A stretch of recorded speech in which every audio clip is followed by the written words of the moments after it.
Hello, everyone. My name is Selena Hill. I'm the digital editor at Black Enterprise. And today I'm speaking with former NBA star Steven Jackson, who was lifelong friends with police victim George Floyd. Thank you again for being here with us.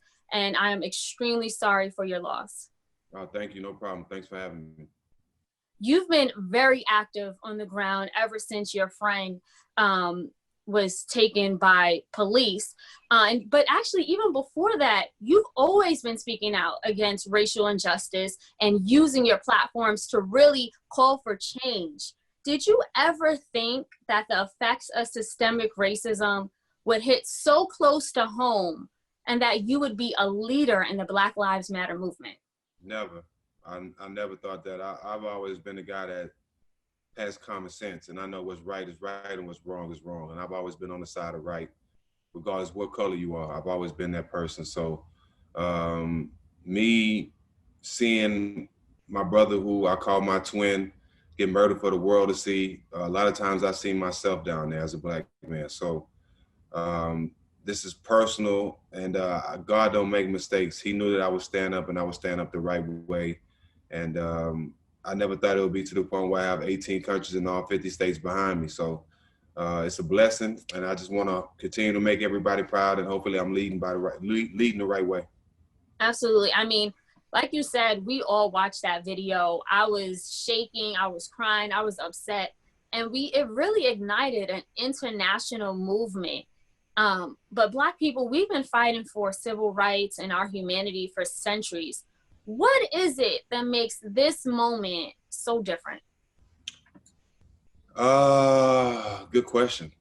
I've talked to a lot of people who been living 50 years longer than me, and people who's been around from the civil rights movement, and they tell me that we never had this moment. I think the fact that we holding everybody accountable. I think when this situation happened with my brother, they didn't know he had a brother that considered his twin that was a professional athlete, that had one of the best podcasts in the world, that had a voice, that didn't mind standing up, and they wasn't expecting that, and that's where we at with it. You know, a lot of people understand who I am as a person and what I stand for, and just the fact that people are tired and we're holding everybody accountable. You can't say that, you know, you support Black people and you love Black people and you love us playing basketball, you love us entertaining, but you don't care about us as human beings. We're not letting people just stay on that side. We're holding everybody accountable and making them stand with us, not just sending a text or sending an email saying we support you. So I think everybody's tired and everybody's showing that, and enough is enough. And this is our moment. Nobody's seeing this moment. We got to take advantage of it. And, you know, since this moment happened, again, you've been very active on the ground in Minneapolis. We've seen you protesting and very active. How are you coping with everything? Because it seems like you've just been on the go, go, go. Have you had a moment to just really decompress and maybe even grieve? You know, that's a good question. I've been asked a lot, and I still don't have an answer. I've been asked, how do you feel? And I don't know how I feel. I really haven't had time to really process nothing. I know what I'm doing is bigger than how I feel. It's bigger than me. So I really don't care how I feel at this point. A role has been placed in my lap where I think God knew I know what to do with it. So like I said, I'm not worried about how I'm feeling. I'm just trying to do what's right and do what's right by everybody in the whole world. And this is a position that anybody would want, you know what I mean? But it weighs on you a lot. Trust me, it weighs on you a lot. My first week, I didn't get any sleep. I wasn't eating. So, because I was so focused on the task at hand, but it's a lot. I don't have all the answers, but whatever it takes me or however I feel, I'm gonna take it to the right place. And your work has not been in vain. Neither has George Floyd's life has not been in vain. Already, we're seeing a lot of progress. The Minneapolis City Council is calling to just reform the entire police department, start, basically knock it down, start it over from scratch. We see that the 4 officers that were involved in George Floyd's killing, they've been arrested, they've been charged. But in your perspective, as George Floyd's, again, lifelong friend, what else needs to be done to bring him the justice he deserves? Well, all those guys need to be charged. It shouldn't be a trial where they have to drag it on 6-7 months from now. Just like me and you on this camera, when you show this interview, all your fans and all your followers and all your supporters, they support you enough to believe that when you post this video, it's actual Steven Jackson you're talking to, right? Mm-hmm. Right. So the world seen my brother his murder video for the world to see. Why is it not that common when it comes to murder of Black men? So I'm fighting for it because it needs to be swift justice. The world seen it, everybody's seen it. It was clear-cut murder, and I want these guys in jail, and I want them charged. And that's just the first step with me. You know, like I said, being in Minnesota, being on the ground, hearing 6 or 7, 8 mothers who don't have a Steven Jackson to speak up for them and their sons, who never got justice, who the police ignoring, their pain has kind of felt is now my pain because they don't have a person like me to speak up. So I feel it's my duty to help them too. So I'm trying to get justice for my brother, Breonna Taylor, and so many more, and get these laws and get these policies changed where we are treated like equals and not like animals. Speaking of some of the other victims, you mentioned Breonna Taylor, and then we just saw the killing of Rashad Brooks in Atlanta. It literally happened as we're out here protesting, and millions of people around the world are calling for a stop. Yet and still, again, we're watching people just shot, murdered by the hands of police. What did you think about Rashad Brooks? I thought it was wrong. I mean, they tell you there's no reason to shoot a man running from him. He's not a threat. He's not running at you. There's no reason to shoot him in the back. It was just dead wrong, you know, and that's what's going on. You got to look at it. Since my brother's been murdered, it's been over 100 police shootings or murders of Black men since my brother. This was just a month ago. So it's crazy, and that's why I say it's bigger than me. This has to stop now. We got this moment. We got their attention. It has to stop now, because if we don't take advantage of this moment, if we don't show them we're serious about this moment as a race and as people that stand for love, we'll never get this moment back, and they'll continue to kill us. I saw in another interview you did where you spoke about people's fear, in particular Black men, Black people. What is it, you know, that they are so scared of that causes them to pull a trigger and take a life like it's nothing? That's a good question. I mean, I think it's the intimidation factor. As Black men, we're built different. We're more athletic. Our genes are different. So anything athletic-wise or anything as far as being a man, Black men is what to follow, and that's just true. I mean, that's just true. You know, we're talented. We're creators of everything. Look at the sports. Look at the entertainment. You know, Black as a race, not just Black men, but Black as a race. You know, we're threatening the people. Main reason, they had to slave our people. They had to keep our people in chains so they wouldn't oversee them, so they wouldn't get ahead of them. That says a lot right there. That says a lot what we do and how talented and how much we contribute to this place. So let alone Black people have to know before we walk out our door, before we wake up, before we open our door to walk into this world, we have to understand that we have everything in us to be successful, to be a president, to be a doctor. It's already in us. We don't have to go outside the world and expect someone to put a battery in our back or somebody to pat us on the back and say, you're great. We need to know this before we walk out the door. And that's one thing I want to preach to Black people. We're great already. We are the excuse my French, but we what's happening. So, and we have to approach ourselves like that, and we have to approach every day like that. Absolutely. Thank you so much for that, Stephen. I do want to, speak about, you've been very vocal about having the NBA season not resume at a time like this. Like you said, this is a moment. Why is it that you feel so strongly that the NBA should not start up in July? Well, it's a couple of reasons. Well, the main reason is, for me, is the moment we have right now, we'll never get it back. And I know how big basketball is. I'm a big basketball fan. That's my family.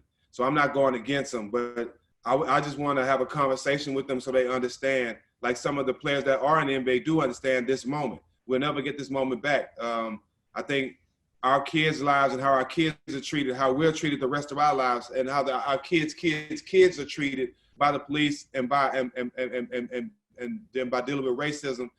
We have a chance to nip that in the bud right now. We have the chance to make change right now.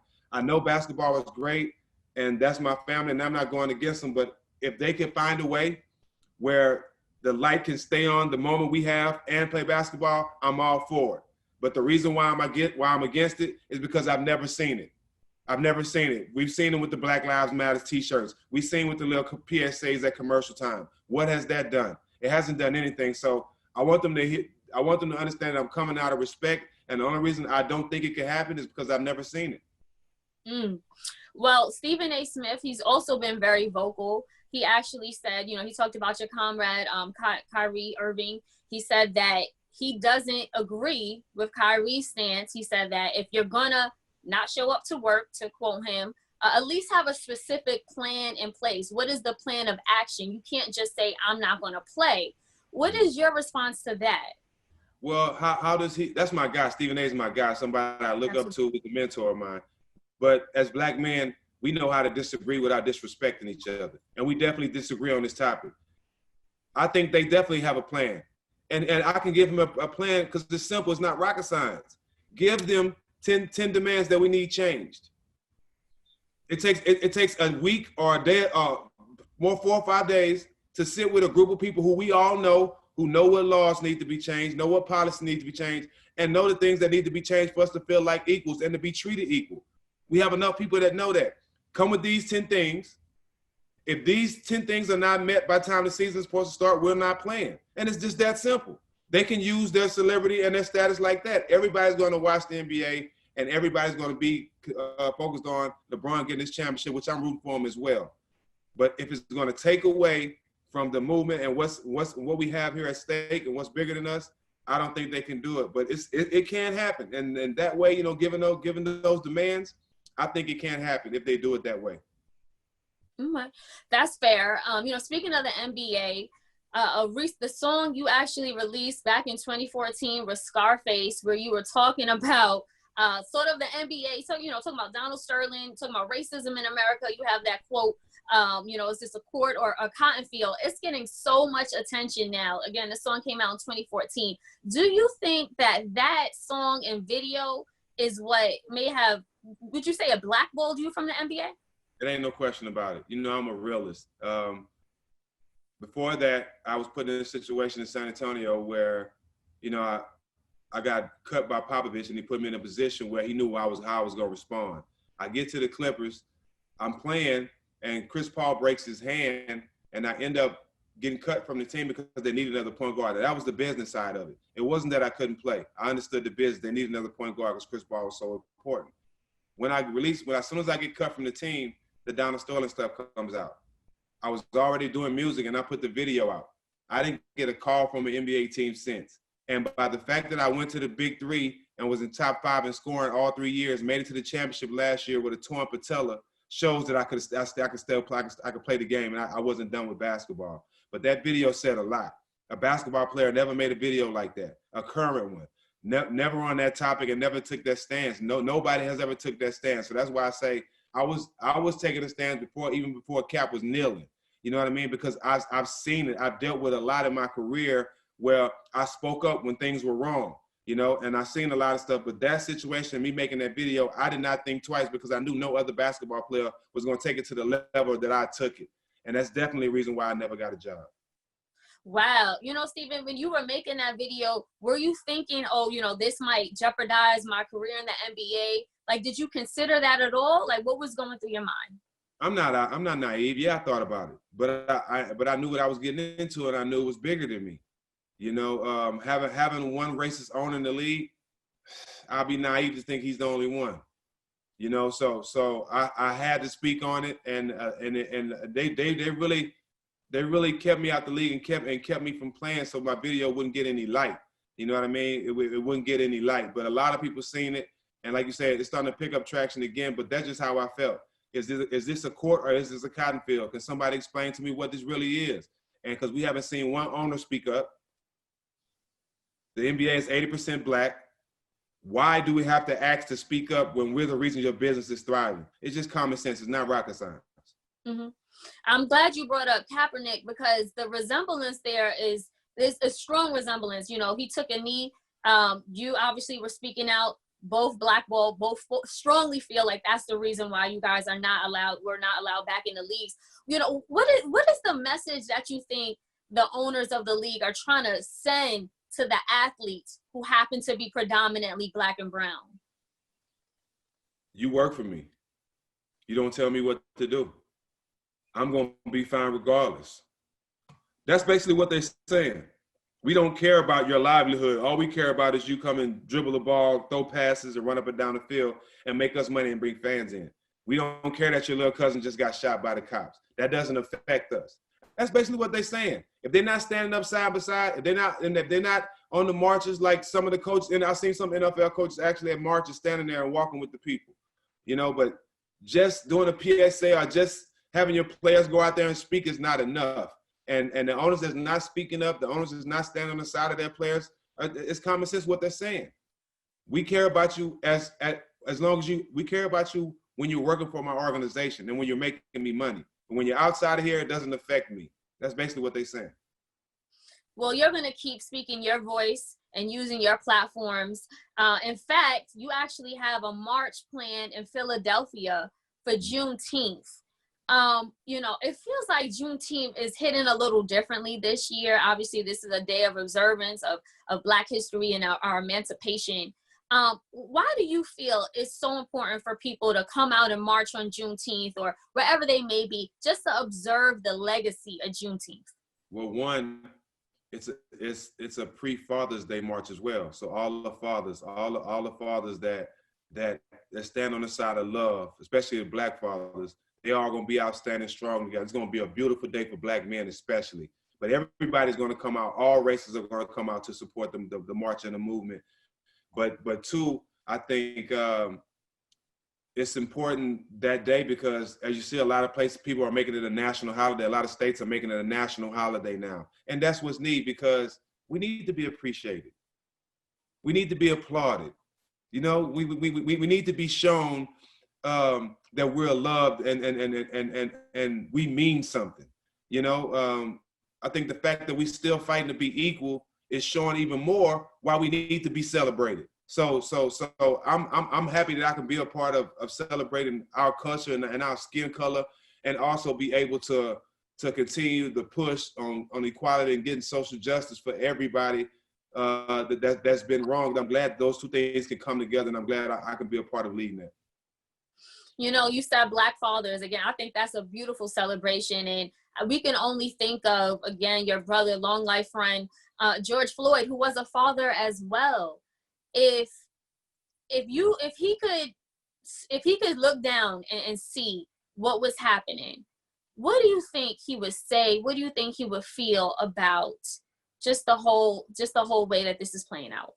Same thing me and his brother Milton say, his brother Po Boy, we say this all the time. He would be saying this exact line. I told you, Georgia was going to take us to the top. That was his favorite line. I mean, he would be so happy because I understand it, man. It's a lot of things I didn't understand because I was caught up in the moment, but I'm starting to see things clearly now. This guy loved everybody, every race. He wanted to protect and provide everybody. So I understand why everybody's riding for him. I get it. I get it now. I totally get it. And I'm just happy that I'm a part of it. Thank you so much. We appreciate your time today. Definitely appreciate your activism and your movement, and we will continue to support you. Now, thank you so much, and thanks for having me.